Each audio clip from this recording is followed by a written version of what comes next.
Recuerdo cómo fue conmigo. Tenía lo mejor de todo. Tenía una profesión, un trabajo, un hogar y trabajaba por mi cuenta. En aquel entonces vivía en la ciudad de Rehovot y me sentía incapaz de seguir viviendo mi vida como antes. Tanto así que de repente me abrumó un impulso interno y sentí que tenía que buscar algo. Me subí al coche y empecé a conducir. Era de noche, en invierno. Llovía y había un viento terrible. El tiempo era muy desagradable. No sabía dónde ir ni qué hacer. Mientras viajaba, no podía dejar de pensar: ¿cómo voy a encontrar este lugar? ¿Qué es lo que me falta? ¿Hacia dónde me impulsa mi corazón? Era algún tipo de impulso interno que era incapaz de explicar. Así que conduje a la ciudad de Bnei Barak. Anteriormente la había visitado tal vez 1 o 2 veces. Llegué aquí, bajo la ventana y le pregunto al hombre parado al lado del semáforo: oiga, ¿dónde se estudia Kabbalah por aquí? Y él, como si estuviera preparado para eso y esperando, me dijo: ¿sabes qué? Dobla a la izquierda, aquí, y sube al huerto. Justo enfrente, en la sinagoga, es el lugar. Entra, allí estudian Kabbalah. Llego allí y veo un tipo de edificio oscuro. Entro y veo que hay una sala pequeña con 5 o 6 ancianos sentados estudiando algo de un libro. El anciano a la cabecera de la mesa dice: puede tomar asiento. Me siento y no entiendo ni una palabra. Es el estudio del libro del Zohar en arameo. Y de repente uno de ellos dice: bueno, pues vamos a estudiar algo. Y simplemente abre un libro conmigo sentado enfrente de él y comienza a leer y a explicar muy lentamente. A los 5 minutos ya tenía la certeza que este era mi lugar. Lo sentí en mi corazón, que jamás sería capaz de dejarlo. Me di cuenta que no había nada en la vida aparte de esto, y que el mundo entero y todo lo que sucede con la humanidad fue creado con el único propósito de vestirse sobre este punto interno.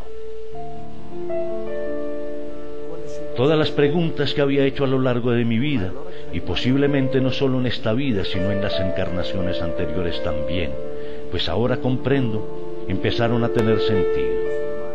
Empiezas a entender para qué vives, cómo vivir, cómo es la estructura del mundo y cómo funciona el sistema entero.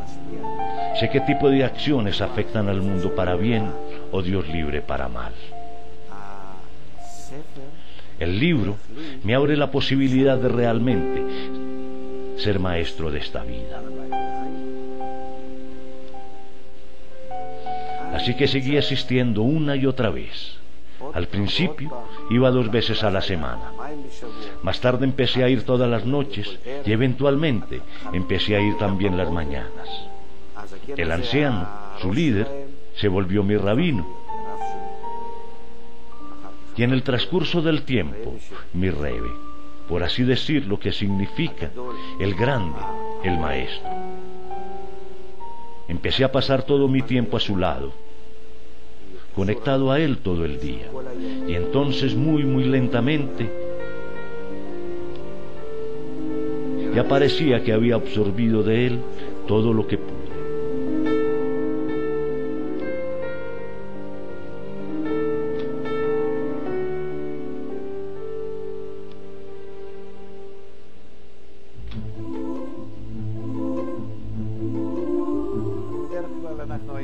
Por lo general, solíamos venir al parque. Yo estacionaba el coche y emprendía este camino con mi maestro en nuestro paseo diario. Y así fue todos los días a partir de más o menos las 9 de la mañana hasta las 12 o la 1 de la tarde, y el parque estaba vacío. Hubo años, aparte del Día de Independencia, o quizás algún otro evento especial, cuando el parque estaba aquí literalmente desierto. Entonces empezábamos a caminar, con mi rabino a mi lado y yo a su lado derecho, y así caminaba. Nuestro paseo entero estaba lleno de mis preguntas y sus respuestas, y así seguíamos caminando. Rabás se interesaba mucho en este mundo. Escuchaba las noticias, se interesaba en todo lo que pasaba en el mundo. Naturalmente, sopesando todo aquello de acuerdo a la providencia superior. Pero cada hora yo tenía que prender la radio y dejarlo escuchar las noticias por unos 2 o 3 minutos. Durante la guerra del Líbano, escuchaba las noticias, incluso durante la clase. Y en aquel entonces había visitas de vez en cuando, pero él paraba la clase a pesar de ellas. Era la cosa más extraña. ¿Cómo se interrumpe un discurso sobre la Torá, el estudio de las cosas más exaltadas, para escuchar las noticias? Y entonces alguien le preguntó: ¿cómo puede ser? ¿Qué está pasando aquí? No es nuestra costumbre para nada escuchar la radio, dijo algún religioso que estaba allí, al azar o no me acuerdo exactamente. Y dijo el Rebbe: si usted tuviera hijos allí, sin duda se interesaría también en lo que pasa allí y definitivamente prendería la radio para escuchar, porque sentiría que su destino dependía de ello. Y allí están todos nuestros soldados, cada uno de los cuales es hijo mío, y estoy profundamente triste y preocupado por ellos.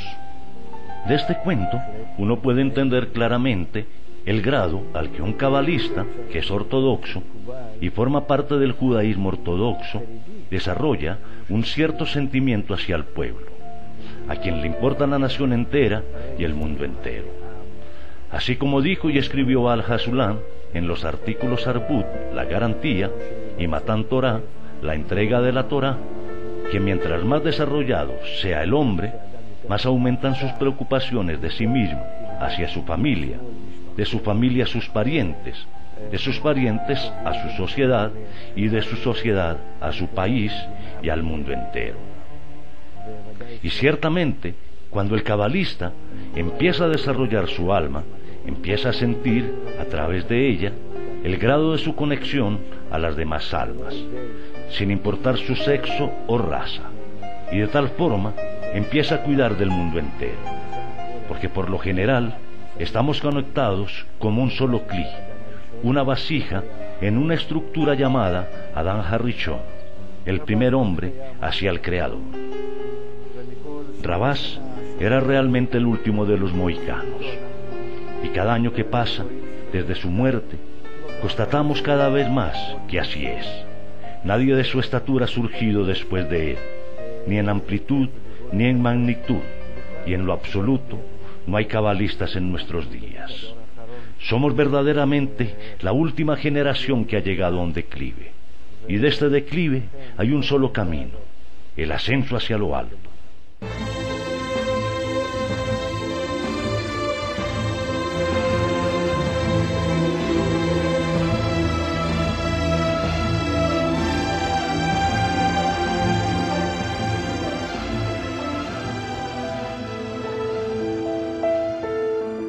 Su padre era el divino cabalista que fundó toda la sabiduría de la Kabbalah para nuestra generación.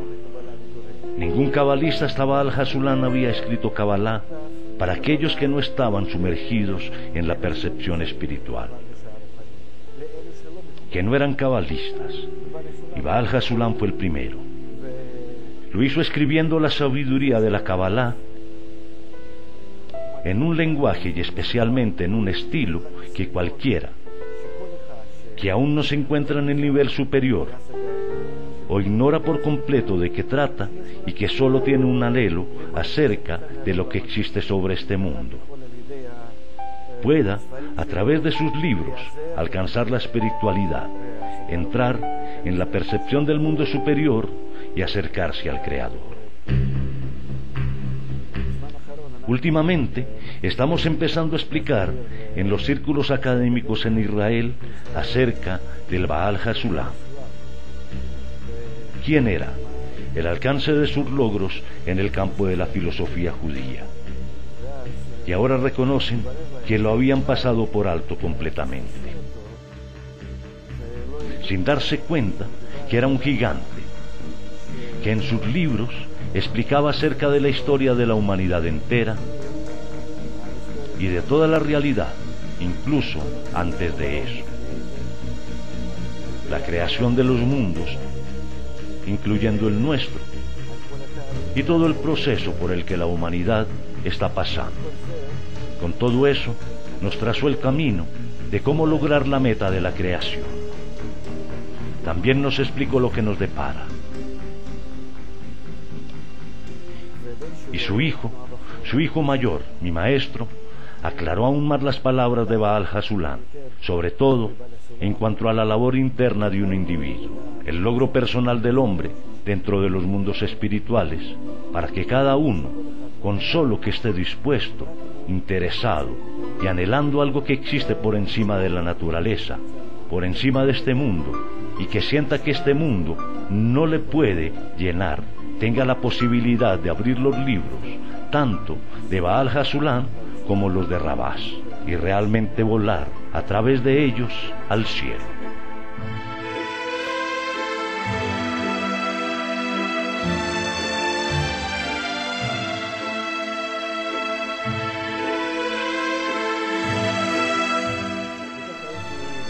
Así pues, yo venía aquí, paseando con él por aquí, hablando de los próximos artículos que iba a escribir.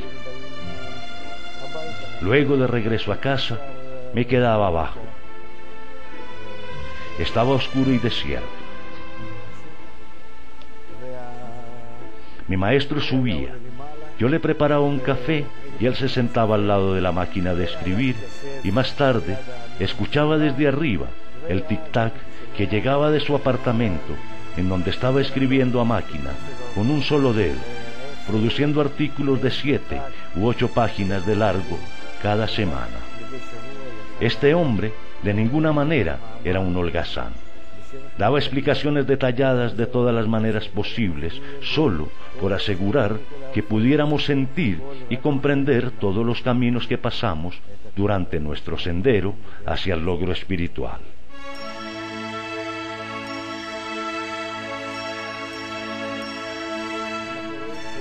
Vemos que de vez en cuando los cabalistas abandonan sus lugares fijos,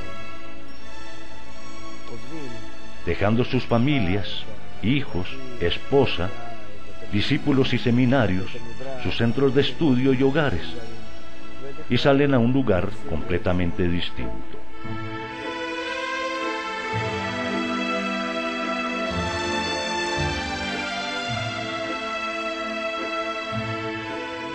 Yo salía con mi rabino por unas horas al día solamente.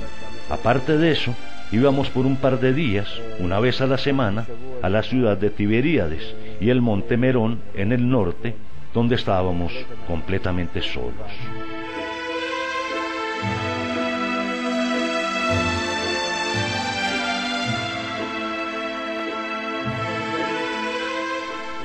Salir al exilio es algo necesario para el hombre que quiera sentir cuánto él se aparta de las influencias de la sociedad, aún de las influencias de su ambiente cercano, sintiendo la necesidad de estar solo, él y el poder superior, en un lugar aislado, donde no hay pensamientos ajenos, en ausencia de toda clase de influencias.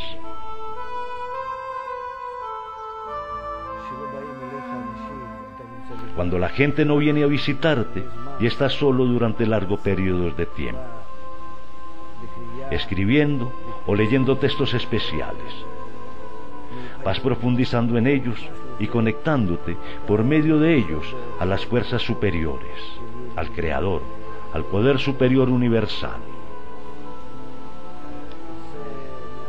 Esto te permite permanecer allí sin desconectarte a causa de disturbios externos.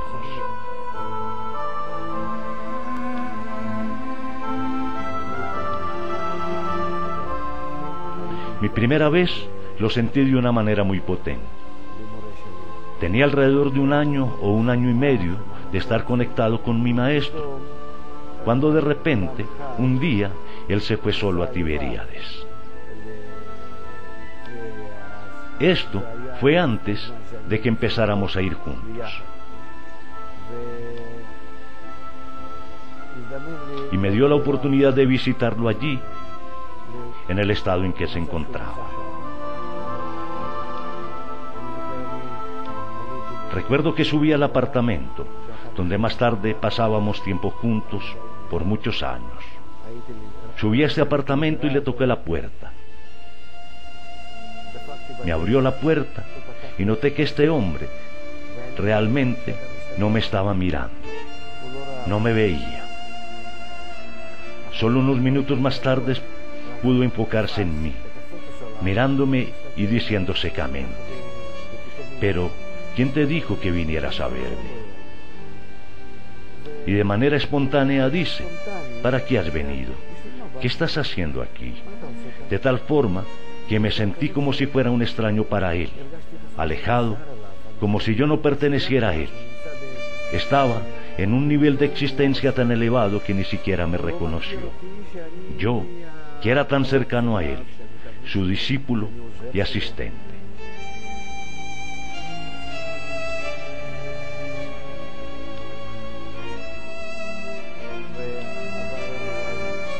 Pasaron a lo mejor 2 años más desde aquel encuentro en Tiberíades, hasta que me dijo: «Comencemos a ir juntos allá». Y entonces pude sentir definitivamente que me estaba llevando con él.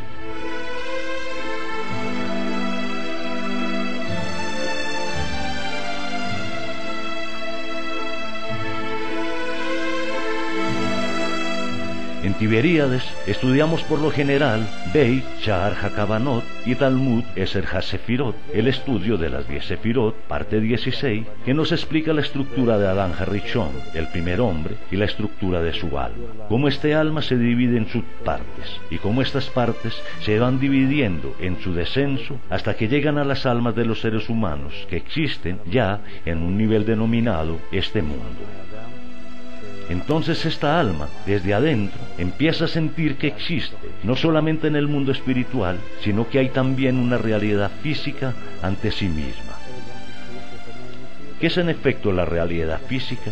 Es la percepción del alma de que existe una realidad adicional, surgida como resultado de su descenso hacia el abismo, el estado más bajo de sus deseos. Estos estudios eran extremadamente profundos y muy emotivos. Partes del Zohar, el estudio de las 10 Sefirot y escritos de algunos otros cabalistas de los que aún no se me permite discutir. Hay algo que se llama Megillat Estarim, el pergamino secreto, escrito por los cabalistas en privado, únicamente para su propio uso o para los que pudieran comprenderlo. Y así tomaba aquellos textos y me los explicaba, leyendo todo tipo de cartas y artículos incomprensibles de no ser por sus aclaraciones.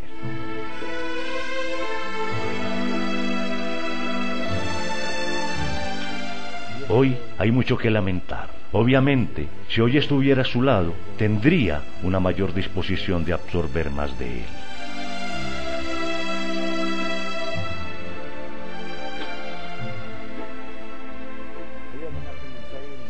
En la actualidad, nos encontramos en un estado tal en el que la gente entiende que sea lo que sea, no vamos a sacar nada de esta vida en este mundo. La desesperación, las drogas, la crisis global que agobia al mundo. Las personas ya no están más interesadas en nada, ya no esperan nada de la tecnología o de cualquier otra innovación.